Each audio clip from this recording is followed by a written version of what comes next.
Hi guys, just sharing my thoughts on MPM 4 versus my Buster Prime collection.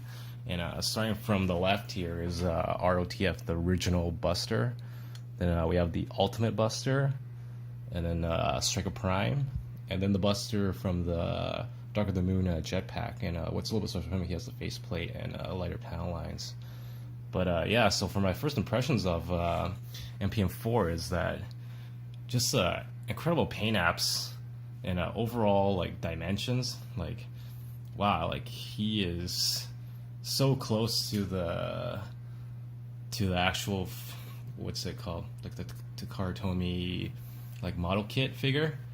Like, oh, I should have probably put him in this video as well, but he can't really fit with all the busters there. But yeah, like they're the same size. Like all the dimensions just look so perfect. Like he almost looks like he can't transform, but he can. And I always thought that with the leader class mode, where I thought, wow, like this guy doesn't look like he can transform the truck, but this guy actually turns the truck. And now when I look at it side by side, it's like, wow, he's just so much better proportioned than the Buster Prime molds.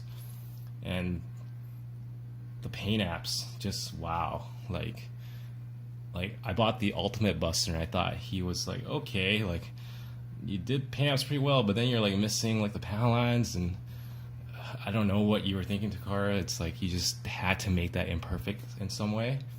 And so yeah, like I think they just kind of threw it all, like all the constraints out when they did this MPM4. It's like the guy who designed the leader class mode was able to just do whatever he wanted. Maybe this was what the original leader class was supposed to be.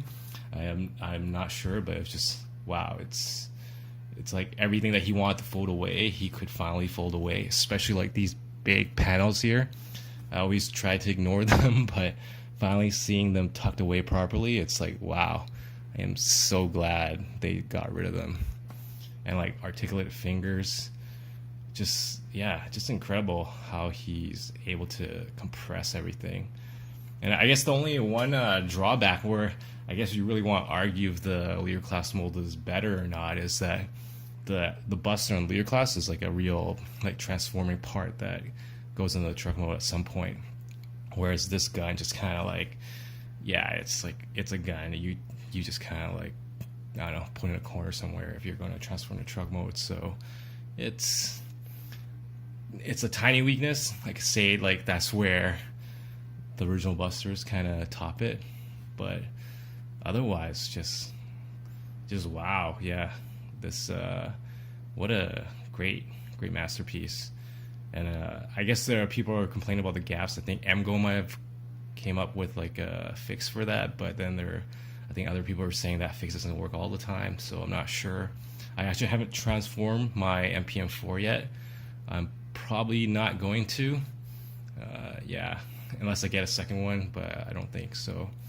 Yeah, I'm just gonna leave them as is. I've seen so many of the other reviews, like I'm not even that interested in seeing it in truck mode. I'm like, okay, probably looks like that. I like knowing it can transform, but it's not like a major deal to me. I just kind of display them and just, I don't know, I guess I look at them. But yeah, just if I'm gonna do like a versus video, I gotta say I think the Masterpiece is better than the Busters, which I invested like so much into. But I guess if you like the kind of like big, tough, strong like aesthetic of the Buster, it does have like that kind of ape, like, yeah, I'm like a big muscular badass to it, that I guess you could say that's where you like the Buster. But yeah, just all the small details are there. Like, I don't know if people know, but you can like press this in and this these panels will kind of pop out. And just like the leader class, like there's like this gap in the back of the leg, you can pull that gap out. And like they totally did not need to do that. Like no one would even notice if it wasn't there, but somehow he's like, yeah, I'm gonna make it so you can do that. And just, I love that detail. So that attention to detail is just incredible. So yeah, I'm super happy with this Masterpiece. If I had more space, I might buy another one, but I don't know. I'm starting to look like I'm hoarding, so I'm just gonna leave it at that. But super happy, if anyone can pick it up. I don't know if there's going to be a later release, or maybe the gaps in the transmission for the truck motor would be better. But yeah, just it's a great masterpiece. Like if you like movie Optimus, definitely get him. All right, take care, guys.